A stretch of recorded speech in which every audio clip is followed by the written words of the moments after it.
vision.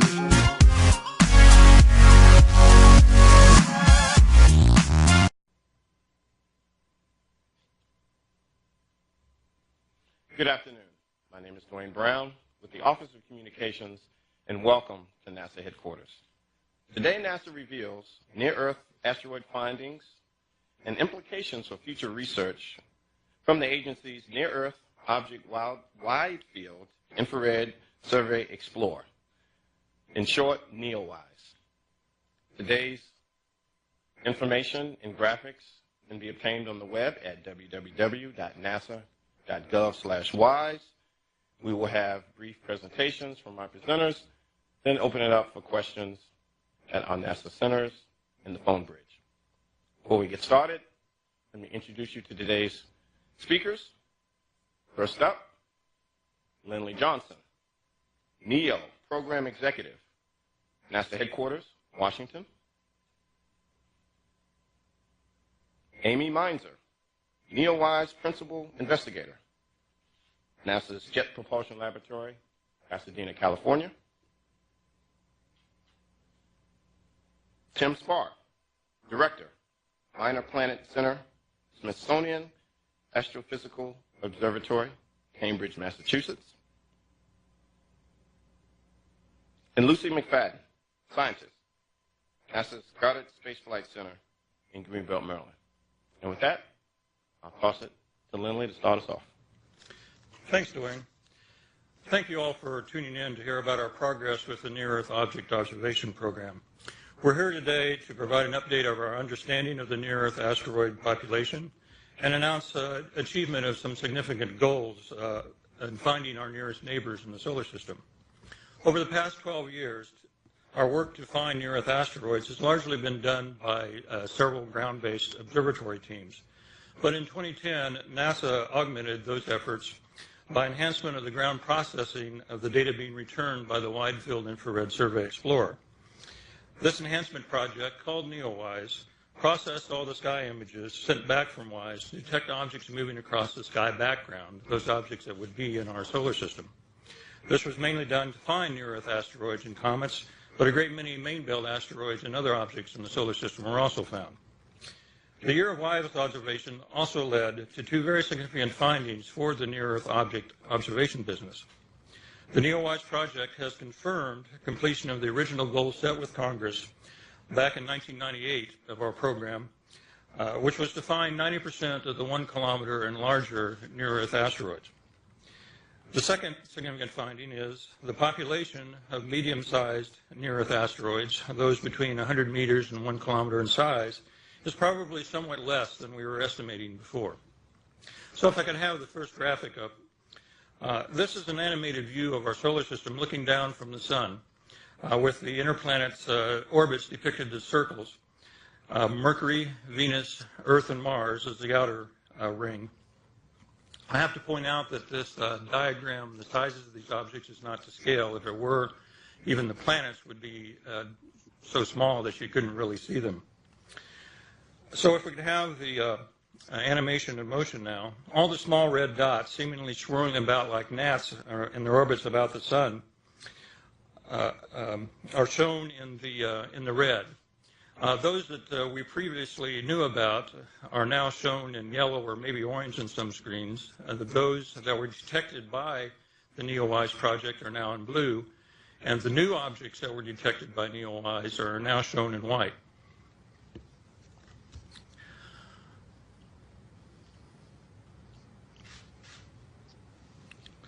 From this sample that the NEOWISE project was able to find, we've projected a more accurate model of the overall population that is over 40% less in numbers, which we now compare here with the old model of the estimated population. So you can see considerably less numbers.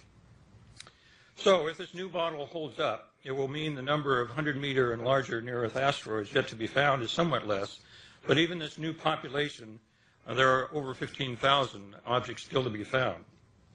It will take more capable systems and several more years of survey efforts to find these relatively small and dim objects. It's something like trying to detect a candle at the distance of the moon. To tell us more about the NEOWISE project is our principal investigator, Dr. Amy Mainzer. Well, thanks, Lindley, and thanks all of you for tuning in this afternoon. It's great to be here. WISE was a very short mission, and we're very happy to have these results to present so quickly. So as Lindley mentioned, we find that there are fewer near-Earth asteroids out there. However, it's very important to note that fewer does not mean none. And there are still tens of thousands that are out there that we need to find, that are left. As one of my colleagues at the Jet Propulsion Laboratory likes to say, the best three ways of dealing with the potential of an asteroid impact are to find them early, and find them early. If you can find near-Earth asteroids when they're far away, it would take far less energy to mitigate a potentially threatening object. So this is why we carry out surveys like the ones that Lindley has described and like NEOWISE. So one of the characteristics of NEOWISE is that it really was a fairly small telescope in a low Earth orbit. In fact, the telescope would kind of fit under your arm like this, so it's not particularly large. But by virtue of being in space and operating at infrared wavelengths, it's a very powerful telescope, and it turns out to be very good at finding asteroids and comets. Now, if you go to the first animation here, you can see a little representation of what WISE looks like going around the Earth. It's always pointing outward from the Earth, surveying the whole sky, and as the Earth goes around the Sun, this allows the telescope to very quickly and efficiently carry out a survey of the whole sky. And in fact, it was so fast we were able to survey the whole sky twice in infrared wavelengths in only 1 year. And you can see here a little representation of the difference between visible light and the infrared light that WISE was able to see. So this was a very efficient and effective way of surveying the sky. And the original purpose of the mission was actually to study cool stars in very distant galaxies, and it's doing a great job of that. However, it turns out to also be very good at detecting asteroids. This is because it's using infrared light. If we look at the next slide here, we can see two asteroids. We can see a close-up of them.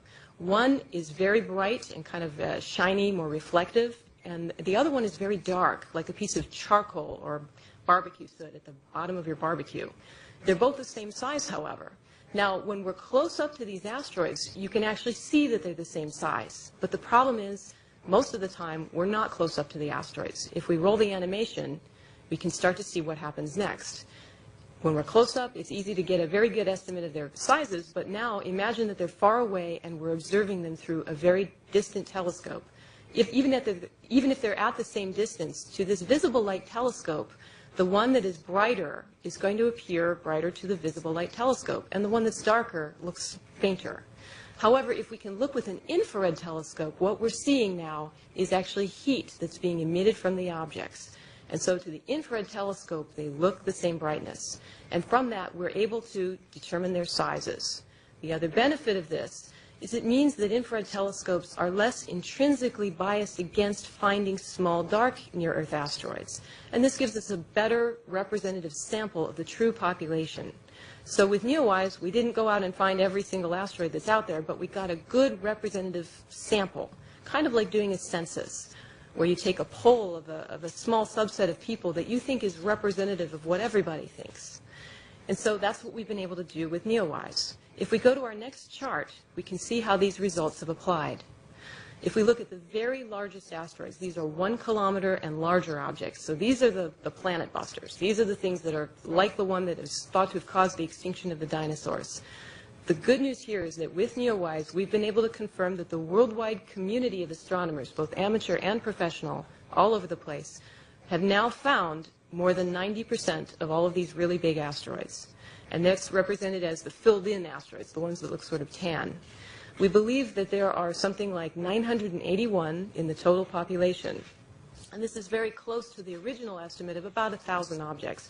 That's what you see in the blue outline right there. The green outline represents the difference in our prediction with NEOWISE. So we're saying the total number is about the same, but the new thing here is that we can now confirm that we have met the so-called SpaceGuard goal of finding 90% of all the 1 kilometer asteroids. So we know where they are, and by virtue of the fact that we know these objects and we know their orbits, we can predict that they are no longer hazardous to Earth, in the sense that we can follow them, and we know that there are none that pose any imminent risk of an impact.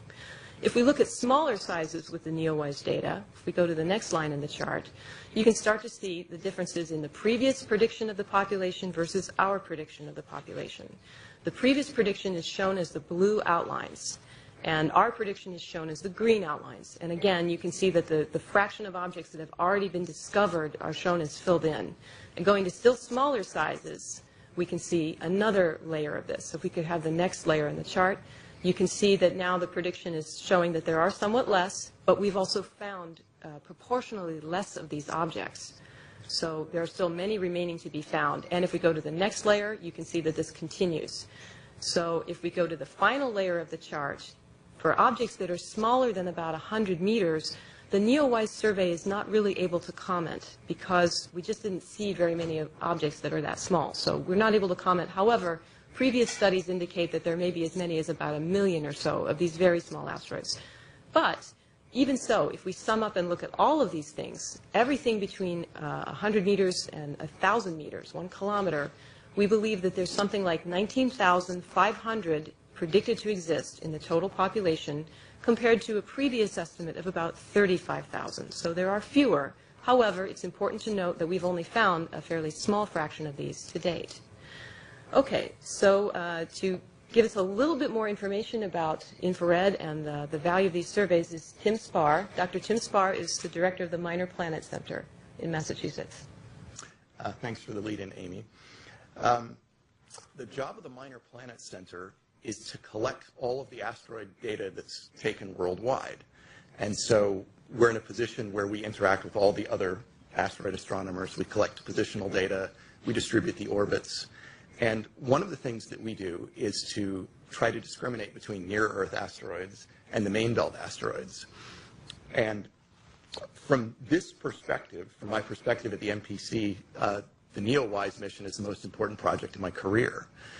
And the real punchline of this is that they observed the size. They were able to determine the size of every object that they observed.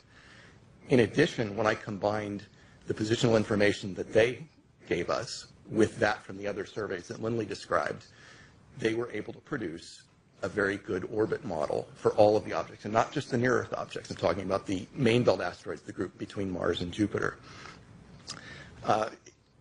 NEOWISE observed actually 25% of the entire known asteroid population, so that was something like 150,000 objects. And because they could, again, because they could determine the size of all of these objects, we were able to put together a really good model. And it's important to know that this was something that was a contributory effect. This fit in perfectly with the other surveys that are already there. It looked at a different wavelength and a different area of the sky, so everything fit together very well. Now, to give a little idea of the census, we've got a video here. And, all right, go ahead and start that, please.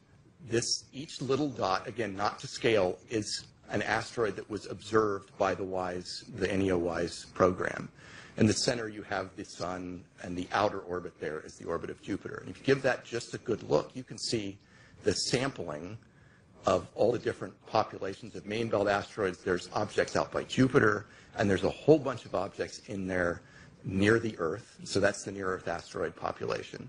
And this is showing just over 1 year how powerful this program was. Observed a quarter of the known population and censused a good bunch of the inner solar system.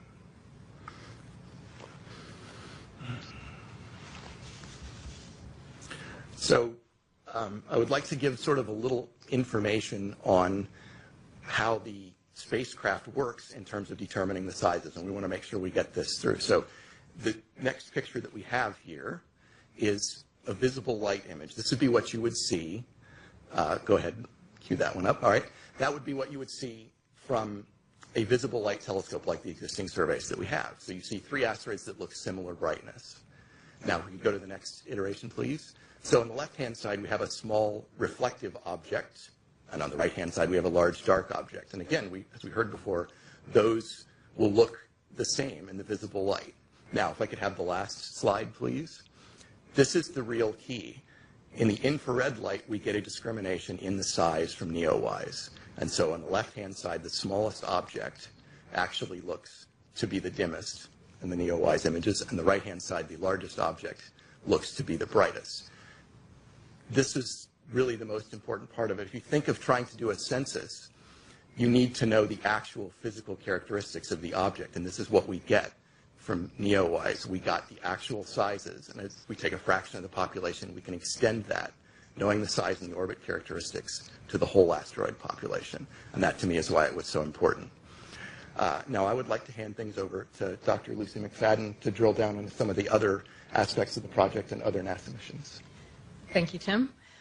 First of all, I find it really exciting that scientists continue to find things in the solar system, bodies in orbit around the sun, and objects that are close to our backyard in the near-Earth space. I want to congratulate the team for your successes, and I know from experience that in order to conduct a survey and to locate and discover new bodies from spacecraft missions requires a lot of planning, a lot of ingenuity, huge amounts of computing power, and then hours and hours, months of discussions with colleagues and poring over the data to validate the results. So I want to congratulate you all. It was a big team effort that you should all be proud of. There are 28 co-authors on the papers that are to be published, and each one of them has had a critical role in the success of the project. Additionally, it's terrific to have a satellite that can reach the greatest depths of the universe and also find things right here close to home.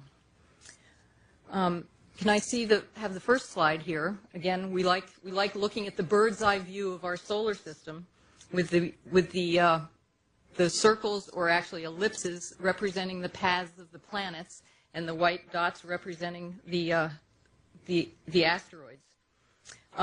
They're minor planets. We consider them minor planets because of their small size, and it's really fun to welcome the new asteroids into our consciousness of the solar system.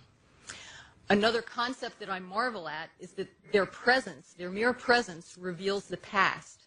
When the solar system was forming, solids condensed from the rotating disk of gas and dust, and planets grew, some of them to hundreds of kilometers, and their growth was stopped by the formation of the larger planets, the major planets that are tens of thousands to hundreds of thousands of kilometers in diameter.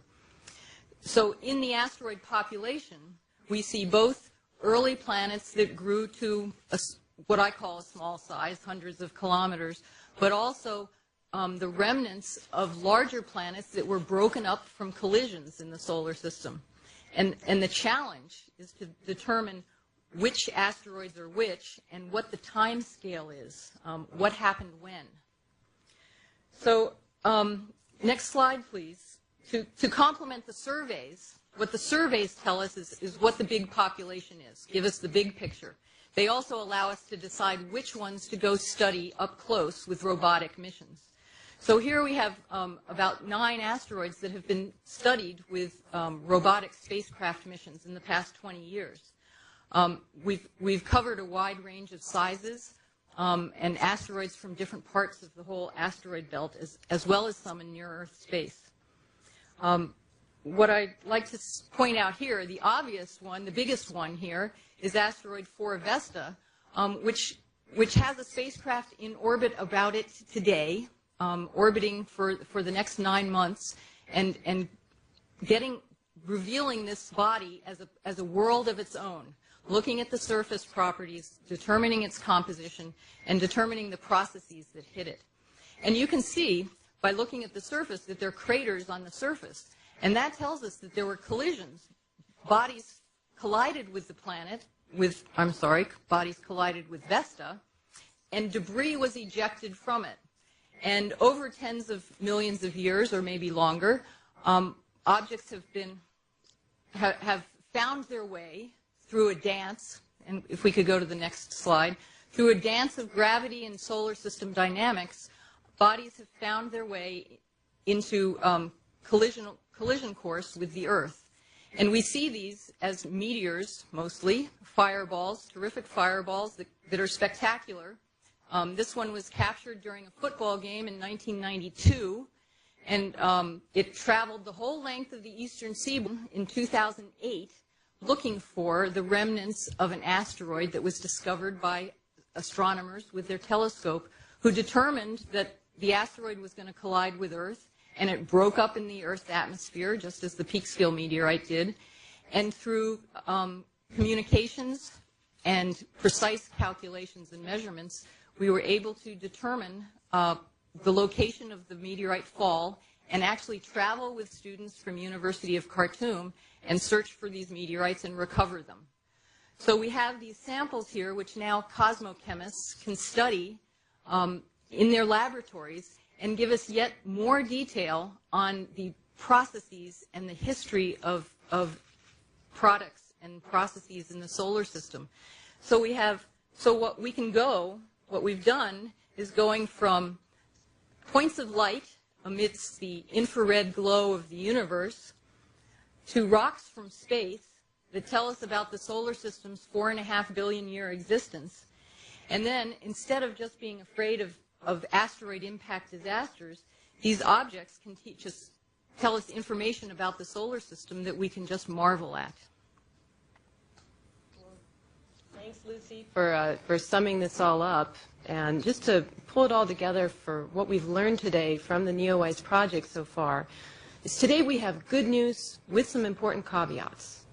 So we've learned with NEOWISE that the worldwide community of astronomers looking at near-Earth asteroids have found 93% of all the really big near-Earth asteroids that we think are out there. And this has substantially reduced the risk of an impact that is not warned. In other words, we know now where most of them are and where most of them are going. That really has reduced our risk of an unwarned impact from a really big one. Also, we predict that there are somewhat fewer medium-sized asteroids out there in near-Earth space. But fewer does not mean none, and there are still tens of thousands out there that are left to find. So we still need to keep going on the survey efforts. We have a lot of work left to do, much more research, and we still need to specifically analyze the subset of near-Earth asteroids that get really close to the Earth. But overall, at this point, our understanding of the near-Earth asteroid population has been significantly improved, and we believe that the hazard to the Earth may be somewhat less. Thank you. All right, thank you all. And now we're going to transition into the question and answer period. We're going to first start down at the Kennedy Space Center, where we have one question and a follow-up, and then we'll go to the phone bridge. Kennedy?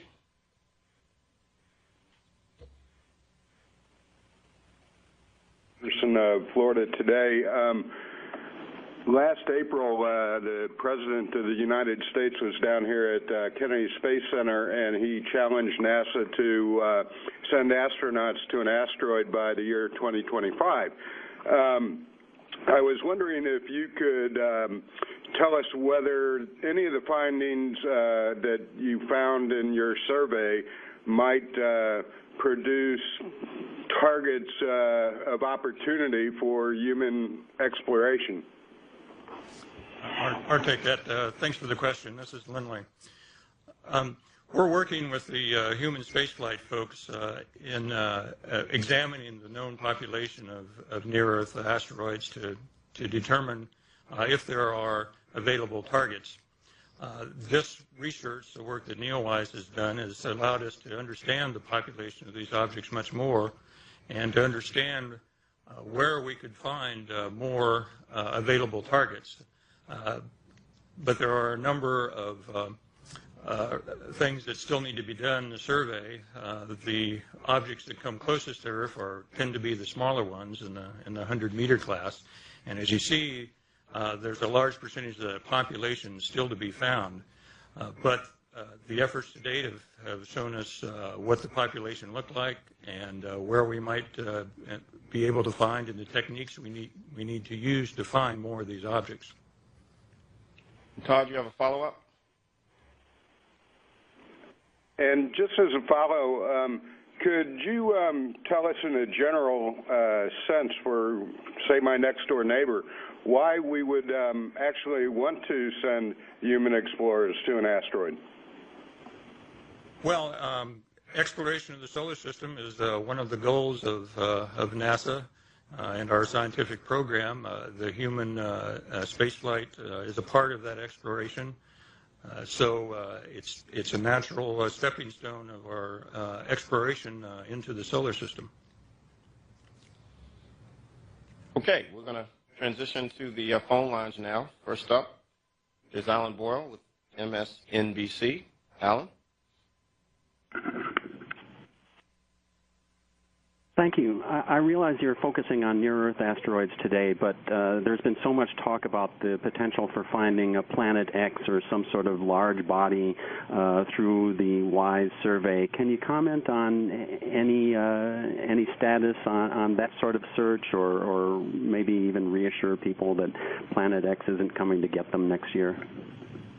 Yes, this is Amy Meinzer. I'm happy to answer this one. Planet X is not coming to get us. But we are looking to see if there are any other bodies in the outer part of the solar system with the WISE data. This is a very natural project for WISE. And so we're still working on it right now. We've obviously just returned a huge amount of data from the telescope. It's going to take us a long time to sort through.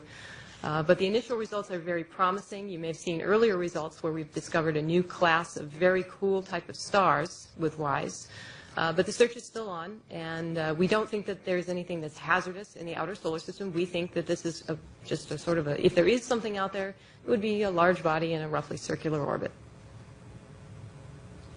Our next caller, Denise Chow from Space.com. Denise? So when you say the initial results are very promising, yeah, the initial results are very promising. Anything else you wanted to say on that point? We've actually been able to confirm the discovery of 100 new objects that are these very cool stars called brown dwarfs. And so that's very similar to what people are interested in looking for. So we've actually found some of these that are relatively close to the Earth, but none of these are closer at this point than the nearest star to our solar system. So it's a good start, though.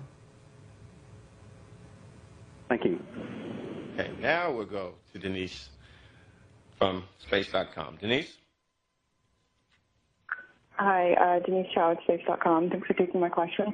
I was under the impression, but please correct me if I'm wrong, that the WISE mission was officially shut down in February of 2011. So does that mean that in the months and years to come, it'll be more of sifting through the survey information that has been collected, or is there a plan to continue with another mission to take more of these sky surveys? Well, this is Amy, and I'll answer this. We like to think that the WISE spacecraft, having completed its baseline mission successfully, is now in honorable retirement. It's in hibernation mode, having accomplished all of the goals and then some that were set out for it. So we're happy to now be looking at the data.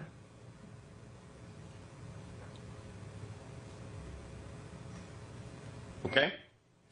Next up is Nell Greenfield-Boyce from NPR. Nell?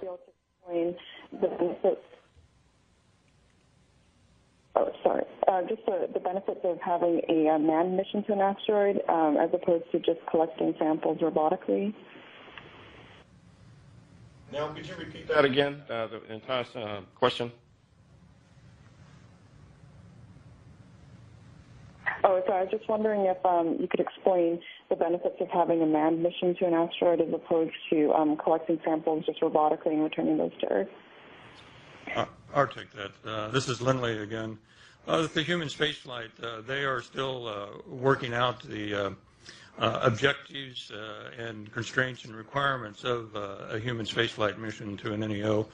But with a robotic mission, you have certain capabilities that you're able to do, but since those have to be programmed ahead of time and has to be all planned out and thought out ahead of time to get the robot to do what you need it to do, there are some limitations to robotic sample collection.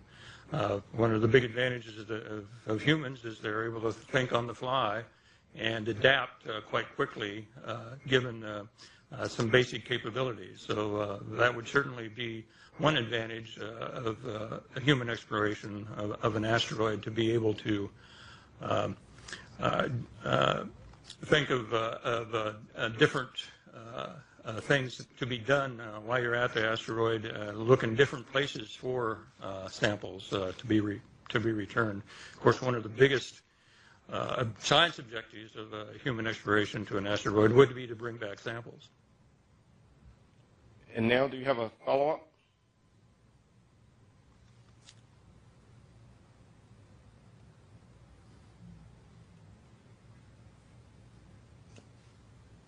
Okay, go ahead. She's coming. Go ahead, Nell.